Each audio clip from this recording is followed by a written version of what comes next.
The Secret Garden by Frances Hudson Burnett. Part 1, Chapter 1. There is no one left.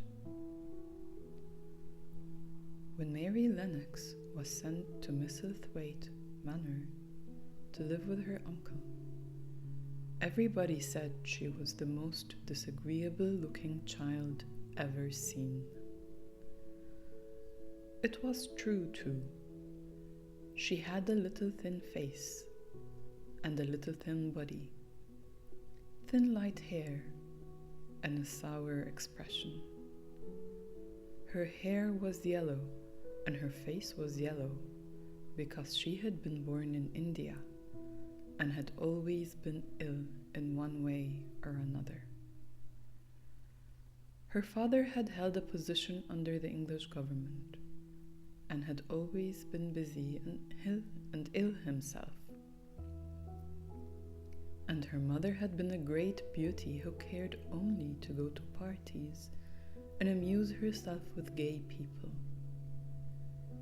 She had not wanted a little girl at all, and when Mary was born, she handed her over to the care of an ayah, who was made to understand that if she wished to please the Mem Sahib, she must keep the child out of sight as much as possible. So when she was a sickly, fretful, ugly little baby, she was kept out of the way. And when she became a sickly, fretful toddling, she was kept out of the way also. She never remembered seeing familiarly anything but the dark faces of her ayah and the other native servants.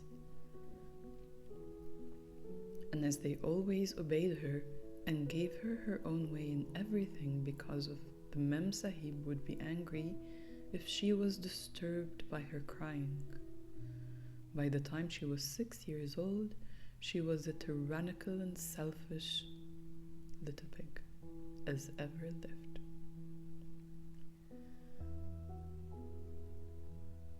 The young English governess who came to teach her to read and write disliked her so much that she gave up her place in 3 months. And when other governesses came to try to fill it, they always went away in a shorter time than the first one. So if Mary had not chosen to really want to know how to read books, she would never have learned her letters at all. One frightfully hot morning, when she was about 9 years old, she awakened feeling very cross. And she became crosser still when she saw that the servant who stood by her bedside was not her ayah. "Why did you come?" she said to the strange woman. "I will not let you stay. Send my ayah to me."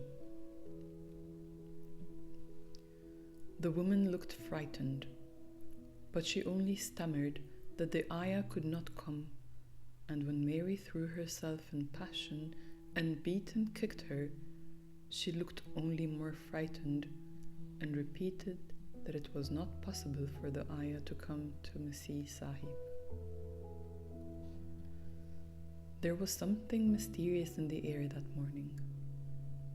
Nothing was done in its regular order, and several of the native servants seemed missing, while those whom Mary saw slunk or hurried about with ashy and scared faces.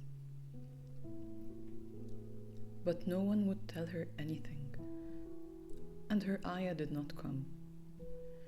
She was actually left alone as the morning went on, and at last she wandered out into the garden and began to play by herself under a tree near the veranda. She pretended that she was making a flower bed, and she stuck big scarlet hibiscus blossoms into the little heaps of earth, all the time growing more and more angry and muttering to herself the things that she would say and the names she would call Saidi when she returned. "Pig, pig, daughter of pigs," she said, because to call a native a pig is the worst insult of all. She was grinding her teeth and saying this over and over again when she heard her mother come out on the veranda with someone. She was with a fair young man, and they stood talking together in low, strange voices. Mary knew the fair young man who looked like a boy. She had heard that he was a very young officer who had just come from England. The child stared at him, but she stared most at her mother. She always did this when she had a chance to see her, because the Mem Sahib, Mary used to call her that oftener than anything else, was such a tall, slim, pretty person and wore such lovely clothes. Her hair was like curly silk, and she had a delicate little nose which seemed to be disdaining things, and she had large, laughing eyes. All her clothes were thin and floating, and Mary said they were full of lace. They looked fuller of lace than ever this morning, but her eyes were not laughing at all. They were large and scared, and lifted imploringly to the fair boy officer's face. "Is it so very bad?" "Oh, is it?" Mary heard her say. "Awfully," the young man answered in a trembling voice. "Awfully, Mrs. Lennox. You ought to have gone to the hills 2 weeks ago."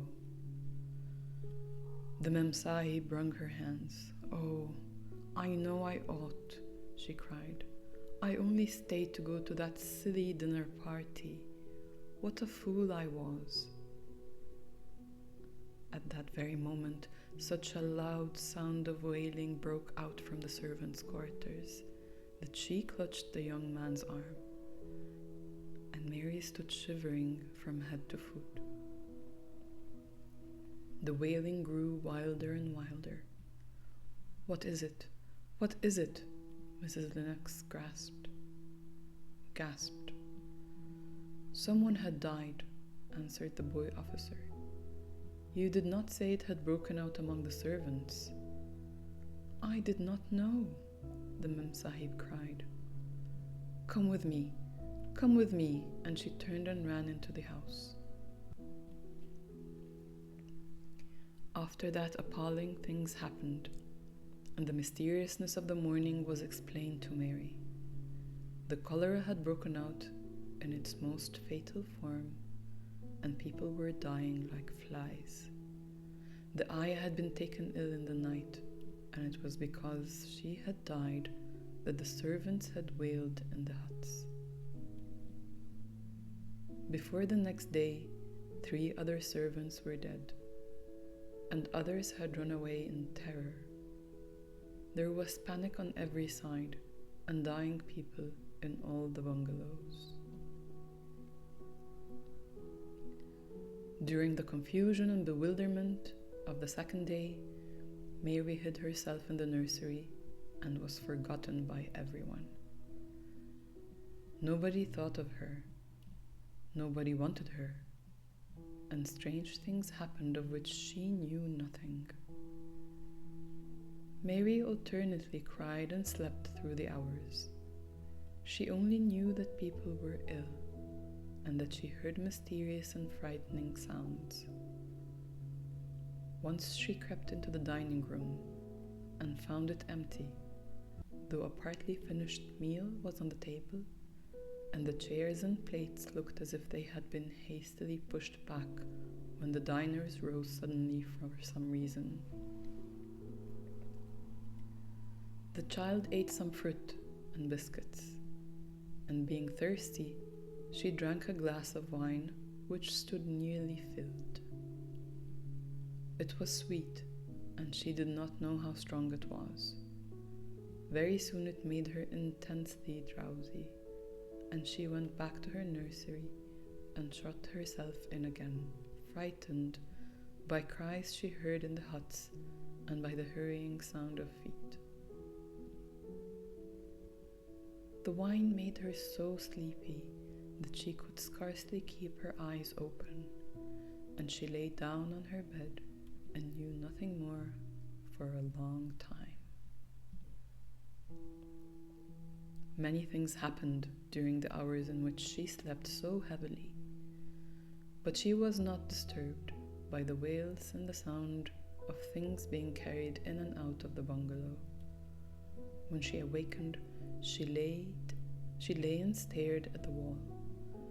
The house was perfectly still. She had never known it to be so silent before. She heard neither voices nor footsteps, and wondered if everybody had got well of the cholera and all the trouble was over. She wondered also who would take care of her now her ayah was dead.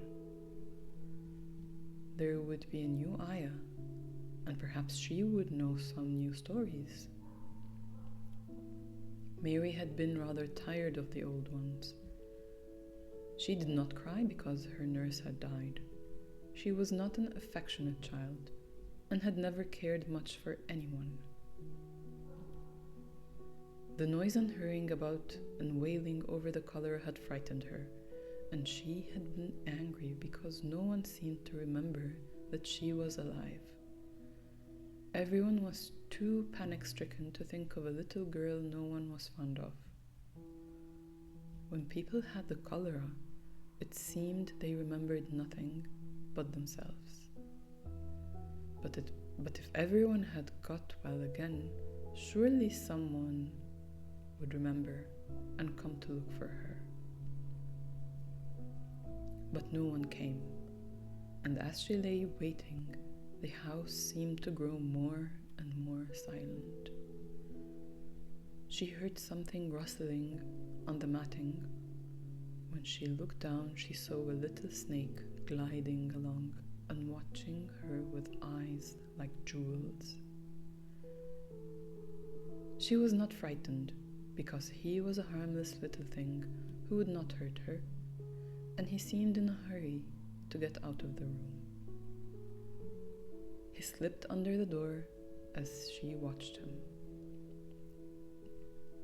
"How queer and quiet it is," she said. "It sounds as if there was no one in the bungalow but me and the snake." Almost the next minute, she heard footsteps in the compound and then on the veranda. They were men's footsteps, and the men entered the bungalow and talked in low voices. No one went to meet or speak to them, and they seemed to open doors and look into rooms. "What a desolation," she heard one voice say. "That pretty, pretty woman. I suppose the child too. I heard there was a child, though no one ever saw her." Mary was standing in the middle of the nursery when they opened the door a few minutes later. She looked an ugly, cross little thing and was frowning because she was beginning to be hungry and feel disgracefully neglected. The first man who came in was a large officer she had once seen talking to her father. He looked tired and troubled, but when he saw her, he was so startled that he almost jumped back. "Barney," he cried out, "there is a child here, a child alone, in a place like this. Mercy on us, who is she?" "I am Mary Lennox," the little girl said, drawing herself up stiffly. She thought the man was very rude to call her father's bungalow a place like this. "I fell asleep when everyone had the cholera, and I have only just wakened up. Why does nobody come?" "It is the child no one ever saw," exclaimed the man, turning to his companions. "She has actually been forgotten." "Why was I forgotten?" Mary said, stamping her foot. "Why does nobody come?" The young man, whose name was Barney, looked at her very sadly. Mary even thought she saw him wink his eyes, as if to wink tears away. "Poor little kid," he said. "There is nobody left to come." It was in that strange and sudden way that Mary found out that she had neither father nor mother left, that they had died and been carried away in the night, and that the few native servants who had not died also had left the house as quickly as they could get out of it, none of them even remembering that there was a Missy Sahib. That was why the place was so quiet. It was true that there was no one in the bungalow but herself and the little rustling snake.